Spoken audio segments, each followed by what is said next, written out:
Skuad Garuda akan menghadapi tim Samurai Biru di lanjutan kualifikasi Piala Dunia 2026 zona Asia. Pelatih Sintayong mengakui Jepang adalah lawan yang sulit ditaklukkan. Lalu apa yang harus diwaspadai agar timnas bisa mencuri poin di laga pada 15 November nanti? Kami akan membahasnya saudara bersama pengamat sepak bola tanah air. Ada M. Kusnaini atau yang kerap disapa Bungkus. Bungkus, selamat petang, sehat-sehat selalu. Iya, selamat petang, Dipo. Kalau kita lihat kan di atas kertas saja, Bungkus. Kita akan bahas di atas kertas dulu. Secara peringkat FIFA, Jepang lebih tinggi dibanding Indonesia. Lalu apa yang harus diwaspadai dari skuad Samurai Biru ini?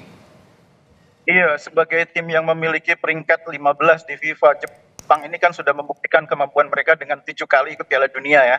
Itu saya pikir catatan yang membuat mereka ini ketika menghadapi Indonesia memiliki kepercayaan diri yang tinggi ketika mereka bermain di GBK. Nah, mungkin hal pertama yang harus dilakukan oleh pemain timnas Indonesia adalah tidak merasa silau dengan perbedaan yang sangat signifikan itu ya. Karena nomor satu, kalau tim sudah masuk lapangan dengan perasaan minder, perasaan rendah diri, itu akan sangat sulit mengembangkan permainan. Jadi ketika masuk lapangan, pemain-pemain kita tidak boleh silau dengan posisi lawan yang peringkat ke-15 FIFA, 7 kali ikut Piala Dunia, dan 24 dari 27 pemainnya kan main di Eropa. Itu perbedaan yang sangat signifikan dengan sepak bola Indonesia. Betul, 24 pemain Jepang ini diantaranya bermain di luar Jepang. Artinya mayoritas adalah bermain di Liga Eropa. Kalau dibandingkan dengan timnas Indonesia, kita juga tidak kalah tentunya karena ada taburan bintang juga, pemain naturalisasi yang bermain di Liga Eropa. Ini bisa mendongkrak semangat atau mental timnas Indonesia tidak? Kedatangan ataupun kehadiran dari pemain naturalisasi ini? Iya, betul. Jadi pemain-pemain yang sekarang bermain di Eropa harus menjadi katalis ya, harus menjadi pendorong semangat, pendorong kepercayaan diri para pemain lokal kita. Memang di satu sisi kualitas liga yang diikuti oleh pemain kita dengan Jepang itu kan berbeda. Pemain-pemain kita meskipun main di Eropa itu biasanya klubnya bukan klub-klub elit ya. Mungkin ada yang main di klub seperti Twente, ada yang bermain di klub seperti Copenhagen. Itu bukan termasuk klub-klub elit Eropa. Beda dengan pemain Jepang. Ada yang main di Liverpool, ada yang main di Arsenal, ada yang main di Bayern Munchen. Itu memang kualitas klubnya saja sudah kelihatan berbeda. Tapi setidaknya pengalaman bermain di Eropa yang dibawa oleh Sandy Walsh dan kawan-kawan itu harus bisa mengangkat moral dan kepercayaan diri para pemain kita ketika bertemu dengan Kubo dan kawan-kawan. Baik, kalau kita lihat dari laga terakhir Bungkus melawan Cina, tentu kita berharap ada potensi setidaknya meraih poin pada saat nanti berhadapan dengan timnas Jepang. Kalau kita berkaca pada pertandingan sebelumnya melawan Cina, apa yang kemudian harus diperbaiki, apa yang harus dimatangkan jelang laga nanti melawan Jepang? Iya, yang pertama adalah soal kekuatan tim yang dimiliki oleh Sintayong. Dia kan sudah tahu persis kekuatan timnya seperti apa. Sintayong tidak perlu lagi bereksperimen menyusun formasi yang berbeda, tidak perlu lagi bereksperimen mencoba-coba pemain yang berbeda. Dia sudah tahu kekuatan tim kita ada di mana, pemain-pemain utamanya siapa. Itu saja fokus yang diberi kesempatan bermain. Nah, pada saat dibutuhkan baru dilakukan rotasi. Jadi kita sekarang berada di situasi yang bisa dibilang krusial. Dua pertandingan lawan Jepang dan selanjutnya lawan Arab Saudi itu adalah dua pertandingan di mana kita tidak boleh melewatkan kesempatan meraih poin. Jadi kalau kita kehilangan poin di dua laga ini, peluang kita lolos ke putaran keempat itu menjadi sangat sulit. Target realistis sekarang ini pasti hanya 12 poin. Sulit untuk mengejar 15 poin. Nah, kalau kita mengejar 12 poin, artinya kita butuh 9 poin dan itu dicapai melalui 3 kemenangan. 3 kemenangan itu yang paling realistis ketika kita bertemu dengan China, bertemu dengan Bahrain, bertemu dengan Arab Saudi. Makanya kalau bagi saya, kuncinya kita nanti melawan Arab Saudi harus menang. Melawan Jepang adalah semacam batu loncatan menuju ke pertandingan lawan Arab Saudi. Kita harus tampil bagus lawan Jepang, tidak boleh kalah kalau bisa meraih poin, sehingga ketika lawan Arab Saudi kepercayaan diri pemain sudah naik, sudah tinggi. Kalau lawan Jepang kita tidak tampil bagus, apalagi kalah banyak, itu akan mengganggu kepercayaan diri pemain. Jadi dua pertandingan ini menurut saya harus dipastikan betul kita tampil dengan kekuatan terbaik.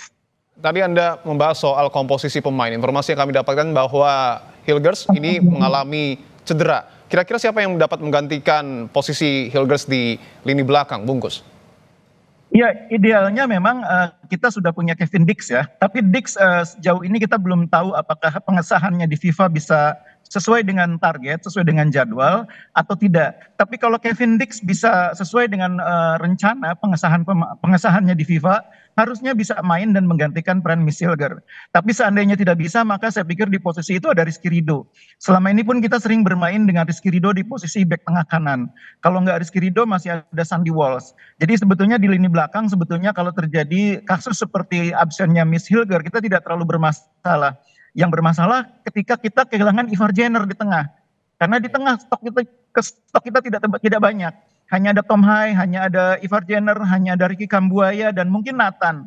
Tapi selama ini pasangan yang paling sering dimainkan Sintayong, itu kan pasangan Ivar Jenner bersama dengan Tom Hai. Karena itu saya pikir kehilangan Ivar Jenner cukup mengganggu dari segi persiapan. Ya, soal Kevin Dix disebut-sebut juga bakal membawa perbedaan bagi skuad Garuda. Ini sekali lagi, apakah mungkin nggak kira-kira tampil di lawan laga Jepang nanti? Ya, prosesnya kan sekarang tinggal pengesahan di FIFA ya. Sudah disumpah dan kalau proses penerbitan KTP dan paspor, saya pikir itu bisa dilakukan dengan cepat ya, karena itu wilayahnya di kita. Tapi kalau pengesahan di FIFA itu kan wilayahnya di FIFA, itu yang mungkin agak krusial. Waktunya memang terlalu mepet kalau menurut saya, sehingga yang paling realistis adalah memainkan Kevin Dix itu ketika melawan Arab Saudi. Itu yang paling realistis. Jadi mungkin di pertandingan lawan Jepang nanti kita belum siap, mungkin belum bisa diperkuat oleh Kevin Dix, dan mungkin Rizky Ridho yang harus menggantikan peran Miss Hilger. Kita sudah bicara soal kedalaman tim, kemudian juga kita sudah bicara soal teknis. Nah, kalau kita berkaca lagi pada pertandingan terakhir Timnas Indonesia melawan Timnas Cina, sebenarnya itu kan 2 gol Cina ini ada dari faktor kelalaian ataupun hilangnya konsentrasi. Bungkus, kalau kita lihat, ini tidak boleh dilakukan artinya pada saat melawan Jepang, sekecil apapun itu. Ya, itulah bedanya tim yang sudah sering main di level tinggi dengan tim Indonesia yang baru kembali ke level tinggi ya. Kita selama ini kan mainnya banyak di level ASEAN. Sekarang mainnya di level tinggi, bertemu lawan-lawannya berbeda. Dulu lawan kita adalah Thailand, Vietnam, Malaysia. Sekarang lawannya lebih tinggi, negara-negara yang peringkat FIFA-nya jauh di atas kita. Ada Australia, ada Bahrain, ada Jepang, ada China. China pun peringkatnya di atas kita. Karena itu memang saya masih paham kalau dalam beberapa kesempatan pemain kita belum sepenuhnya bisa tampil maksimal. Karena belum terbiasa main di level tinggi.